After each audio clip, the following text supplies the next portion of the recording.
नमस्कार साथियों, स्वागत है आप सभी का सत्य एक्सीलेंट यूट्यूब चैनल पे। साथियों, आज की डेट में लेकर आया हूं आप सभी के लिए ITI second year employability skill के टॉप क्वेश्चन जो कि परीक्षा में पूछे जाते हैं। यदि आप भी आईटीआई सेकेंड ईयर के छात्र हैं, आईटीआई कर रहे हैं, आईटीआई का एग्जाम देने जा रहे हैं, तो आप इस वीडियो को एक बार जरूर देखिएगा। तो चलिए क्वेश्चन स्टार्ट करते हैं क्वेश्चन नंबर 21 से, क्योंकि इससे पहले कि मैंने एक वीडियो कंप्लीट करा दिया है जिसमें आपको 20 क्वेश्चन बताया था। यदि आपने वो वीडियो नहीं देखा है तो उस वीडियो का लिंक आपको इस वीडियो के डिस्क्रिप्शन बॉक्स में मिल जाएगा। या आप हमसे कोई भी सवाल जवाब करना चाहते हैं कोई भी क्वेश्चन को लेकर, तो आप हमारे व्हाट्सएप ग्रुप में ज्वाइन हो सकते हैं। वहां से भी आपको जानकारी मिलती रहेगी। तो व्हाट्सएप ग्रुप का लिंक आपको मिल जाएगा इस वीडियो के डिस्क्रिप्शन बॉक्स में। तो चलिए आज का क्वेश्चन शुरू करते हैं क्वेश्चन नंबर 21 से। साथियों, क्वेश्चन नंबर 21 में पूछा जा रहा है कि संगणकों संगणकों का मतलब यहाँ पर पूछा जा रहा है कंप्यूटरों के बारे में। तो कंप्यूटरों के आईसी चिप्स प्रायः बने होते हैं। जो कंप्यूटर होता है साथियों, उसके जो आईसी चिप होते हैं वो किस चीज के बने होते हैं? ए ऑप्शन लेड के, बी ऑप्शन क्रोमियम के, सी ऑप्शन सिलिकॉन के, डी ऑप्शन सोने के। तो साथियों, ये जो बनाए जाते हैं सिलिकॉन के बनाए जाते हैं, ध्यान रखिएगा। क्वेश्चन नंबर 22 को देखिए, जिसमें पूछा जा रहा है कि इलेक्ट्रॉनिक्स में आईसी का पूर्ण रूप है। आईसी जो होता है साथियों, इसका पूरा नाम क्या होता है? यहाँ पर आईसी जो होता है इसका शॉर्ट नेम है। और इसका पूरा नाम क्या होता है? तो इसका पूरा नाम होता है साथियों इंटीग्रेटेड सर्किट, जो कि आपको यहाँ पर देखने को मिल जाता है ऑप्शन में। ऑप्शन नंबर सी बिल्कुल करेक्ट आंसर। आगे बढ़ते हैं, अगले क्वेश्चन को देखिए। अगला क्वेश्चन आपके सामने, जिसमें पूछा जा रहा है कि डिजिटल कंप्यूटर किस सिद्धांत पे कार्य करता है? ए ऑप्शन गणना, बी ऑप्शन मापन, सी ऑप्शन विद्युत, D option logical. Digital computer की बात किया जा रहा है, तो डिजिटल कंप्यूटर काम करता है गणना के तौर पे, जो कि ऑप्शन में आपको ए ऑप्शन देखने को मिल जाता है। क्वेश्चन नंबर 24 को देखिए, जिसमें पूछा जा रहा है कि माइक्रो कंप्यूटर हार्डवेयर में फिजिकल इक्विपमेंट की 3 बेसिक कैटेगरी क्या है? जो कि आपको एक सीक्वेंस में बताना है इसको। तो साथियों, इसमें क्या होता है, सबसे पहले सिस्टम यूनिट, उसके बाद इनपुट या आउटपुट होगा, उसके बाद सेकेंडरी स्टोरेज हो जा। और ये एक जो है एक सीक्वेंस में होता है, इस चीज को भी ध्यान रखिएगा। तो ऑप्शन में यहाँ पर आपको जो बी ऑप्शन देखने को मिल रहा है, ये बी ऑप्शन आपका बिल्कुल करेक्ट आंसर हो जाएगा, मिला लीजिएगा। आगे बढ़ते हैं साथियों, अगले क्वेश्चन को देखिए, क्वेश्चन नंबर 25 को, जिसमें पूछा जा रहा है कि भारत में निर्मित प्रथम सुपर कंप्यूटर को क्या नाम दिया गया? A option Akash, B option Param, C option Arjun, D option Siddharth. तो भारत में बनाए गए प्रथम जो कंप्यूटर थे साथियों, उस कंप्यूटर का नाम क्या रखा गया? तो उसको बोला गया परम, जो कि ऑप्शन में आप देख सकते हैं। ऑप्शन में आपको बी ऑप्शन देखने को मिल जाता है, बिल्कुल करेक्ट आंसर। अगला क्वेश्चन आपके सामने, जिसमें पूछा जा रहा है कि निम्नलिखित में से कौन से इनपुट डिवाइस है? माउस, कीबोर्ड या स्कैनर, या इनमें से कोई नहीं? देखिए, इनपुट का मतलब ये होता है कि आप कोई भी चीज यहाँ पर बाहर से आप क्या कर रहे हैं, अंदर की तरह ले जा रहे हैं। मतलब कि जैसे आपका हो गया साथियों, यहाँ पर आपको जो कि यहाँ पर दिया गया है, इनमें से कोई भी नहीं दिया गया जो कि इनपुट डिवाइस है। क्योंकि देखिए, कीबोर्ड के द्वारा क्या किया जाता है, यहाँ पर साथियों क्या किया जाता है, कीबोर्ड के द्वारा आप कोई भी बटन दाबते हैं तो वो स्क्रीन पर दिया जाता है, दिखाया जाता है। तो एक तरह से आप ये क्या करें, इनपुट ही कर रहे हैं। माउस हो गया, तो माउस को जैसे आप यहाँ पर एक जगह से दूसरी जगह आप यहाँ पर जब लेके जाते हैं तो कर्सर की तरह वो काम करता है। तो ये भी जो होगा, बाहर से आप क्या करें, अंदर यहाँ पर प्रवेश करें, तो ये भी इनपुट हो गया। और स्कैनर जो हो गया, मान लीजिए आपके पास कोई भी डॉक्यूमेंट है, आप उसको डिजिटली बनाना चाहते हैं, एक फोटो के रूप में लेना चाहते हैं, तो आप स्कैन करेंगे उसके बाद मॉनिटर पे शो होगा। तो ये भी साथियों क्या आ जाता है, एक इनपुट के अंतर्गत आ जाता है। तो यहाँ पर जो इनमें से सभी ऑप्शन दिए गए हैं, ऑप्शन में डी ऑप्शन, ये आपका डी ऑप्शन बिल्कुल करेक्ट आंसर हो जाएगा। आगे बढ़ते हैं, कोई भी कंफ्यूजन होगा आपको किसी भी क्वेश्चन में तो कमेंट बॉक्स में पूछ लीजिएगा, या आप हमारे व्हाट्सएप ग्रुप में ज्वाइन हो जाइएगा।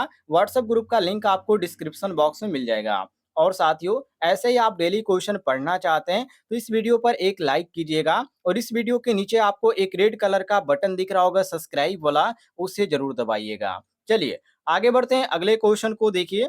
अगला क्वेश्चन आपके सामने, जिसमें पूछा जा रहा है कि आधुनिक कंप्यूटर में प्रयुक्त सबसे सामान्य निवेश उपकरण है कीबोर्ड या ट्रैक बॉल या स्कैनर या माउस। इसमें आधुनिक कंप्यूटर में प्रयुक्त आधुनिक कंप्यूटर में सबसे पहले जो सामान्य निवेश किया गया था, इनमें से किस उपकरण का किया गया था? जिससे कि यहाँ पर कीबोर्ड दिया गया है। तो कीबोर्ड का प्रयोग इसमें किया गया था, बाकी जो ट्रैक बॉल है, स्कैनर है और माउस है, इस समय उसका प्रयोग नहीं किया गया था। तो ये आपका जो सही हो जाएगा ऑप्शन में ए ऑप्शन बिल्कुल करेक्ट आंसर हो जाएगा। चलिए अगले क्वेश्चन को देखते हैं। अगले क्वेश्चन में पूछा जा रहा है कि कौन सी की कर्सर के बाईं ओर के अक्षर को डिलीट करती है? इंड या बैक स्पेस या होम या डिलीट बटन। तो साथियों देखिए, इसमें जो यहाँ पर डिलीट बटन का जो काम करता है, बैक स्पेस भी काम कर लेता है, क्योंकि बैक स्पेस करेंगे तो जो आपने अक्षर लिखा हुआ है उससे क्या हो जाएगा, बैक हो जाएगा, तो पीछे वाला जो अक्षर हो जाता है वो डिलीट हो जाता है। तो ये आपका जो सही हो जाता है ऑप्शन में, ये आपका बी ऑप्शन बिल्कुल करेक्ट आंसर हो जाएगा। काफी इंपॉर्टेंट क्वेश्चन है, नोट कर लीजिएगा। चलिए आगे देखते हैं साथियों अगले क्वेश्चन को। अगले क्वेश्चन में पूछा जा रहा है कि निम्न में से कौन सा आउटपुट युक्ति नहीं है? जैसे कि ड्रम पेंट, यहाँ पर प्लानर दिया गया है, बी ऑप्शन देंगे सी आर टी मॉनिटर, और सी ऑप्शन दिया गया ईयरफोन्स, और डी ऑप्शन देंगे डिजिटल कंप्यूटर। तो आउटपुट युक्ति नहीं है, न कि यहाँ पर पूछा जा रहा है कि आउटपुट है, बल्कि ये पूछा जा रहा है कि आउटपुट युक्ति नहीं है।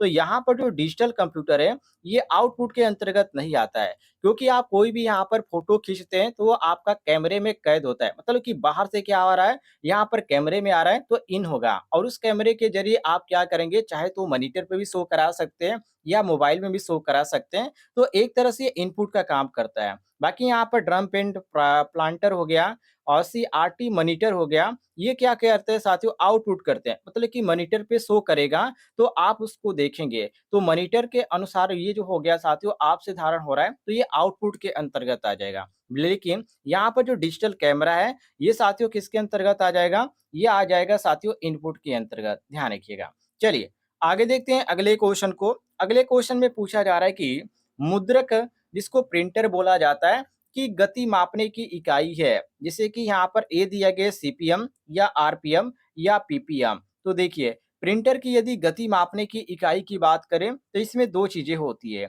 एक होती है सीपीएम और दूसरा होता है पीपीएम, जो कि ऑप्शन में आपको जो देखने को मिल जाता है ऑप्शन में डी ऑप्शन, ये आपका डी ऑप्शन बिल्कुल करेक्ट आंसर हो जाता है। चलिए साथियों आगे बढ़ते हैं। अगला क्वेश्चन आपके सामने क्वेश्चन नंबर 31, जिसमें पूछा जा रहा है कि कंप्यूटर्स विशिष्ट आगे खाली स्थान है के साथ कार्य करके आंकड़ों की सूचना में प्रोग्रामिंग करते हैं। मल्टीमीडिया या वर्ड्स या कैरेक्टर्स या नंबर्स, माने किसके द्वारा जो है ये किया जाता है? तो ये जो साथियों किया जाता है, ये किया जाता है कैरेक्टर्स के द्वारा, जो कि ऑप्शन में आपको सी ऑप्शन देखने को मिल जाता है, बिल्कुल करेक्ट आंसर। क्वेश्चन नंबर 32 को देखिए साथियों। क्वेश्चन नंबर 32 में पूछा जा रहा है कि 64 के शब्द की स्मृति के लिए प्रत्येक 8 बीट के शब्द का मेमोरी डाटा रजिस्टर है। जैसे कि यहाँ पर 8 बिट दिया गया, 16 बिट दिया गया है, 32 बिट दिया गया, 64 बिट दिया गया है। लेकिन यहाँ पर 64 के की बात किया जा रहा है। तो 64 के की बात किया जा रहा है साथियों, इसलिए यहाँ पर हम मारेंगे ऑप्शन नंबर यहाँ पर ए, क्योंकि 8 बिट ये आपका जो सही हो जाएगा, क्योंकि ऑप्शन में आपका ए ऑप्शन दिया गया 8 बिट, ये आपका ए ऑप्शन बिल्कुल करेक्ट आंसर हो जाएगा। अगले क्वेश्चन की ओर बढ़ते हैं। अगला क्वेश्चन आपके सामने साथियों क्वेश्चन नंबर 33, जिसमें पूछा जा रहा है कि निम्नलिखित में से कौन सी कंप्यूटर अस्थायी मेमोरी है? अरे कंप्यूटर की जो अस्थायी मेमोरी के अंतर्गत आती है वो कौन सी आती है? जैसे कि सेकेंडरी मेमोरी, बी ऑप्शन है कैश मेमोरी, सी ऑप्शन है रैम, और डी ऑप्शन है रोम। तो इसमें आपको कौन सा ऑप्शन सही लग रहा है? बिल्कुल सही आंसर आप लोग दीजिएगा यदि आप हमारी वीडियो देख रहे हैं तो ये साथियों आपका सही हो जाएगा ऑप्शन नंबर सी, बिल्कुल करेक्ट आंसर। सी साथियों आपका सही हो जाएगा। आगे बढ़ते हैं अगले क्वेश्चन को देखिए, क्वेश्चन नंबर 34 को, जिसमें पूछा जा रहा है कि निम्नलिखित में से कौन सी कंप्यूटर की अस्थायी स्मृति है? उसमें मेमोरी पूछा गया था और यहाँ पर स्मृति पूछा जा रहा है, लेकिन यहाँ पर साथियों अस्मृति पूछा जा रहा है, इसको भी आप ध्यान रखिएगा, मतलब कि मेमोरी की बात किया जा रहा है। तो अस्मृति के जो अंतर्गत आता है साथियों, ये कौन सा आता है? तो रैम आता है, ये आप ध्यान रखिएगा। बाकी स्मृति के अंतर्गत आपका रोम आता है, हार्ड डिस्क आता है, फ्लॉपी डिस्क आता है। तो ये आपका सी ऑप्शन करेक्ट आंसर हो जाएगा। आगे बढ़ते हैं अगले क्वेश्चन को देखिए, क्वेश्चन नंबर 35 को, जिसमें पूछा जा रहा है कि वह डाटा जो मेमोरी के निर्माण के समय ही रिकॉर्ड किया गया हो और उसे प्रयुक्ता परिवर्तित अर्थात चेंज या मिटा नहीं सकता कहलाता है। केवल मेमोरी या केवल राइट या केवल रन या नॉन चेंजेबल। तो साथियों यहाँ पर आपका सही हो जाता है ऑप्शन नंबर डी, जिसको नॉन चेंजेबल बोला जाता है। डी साथियों आपका करेक्ट आंसर हो जाएगा, मिला लीजिएगा।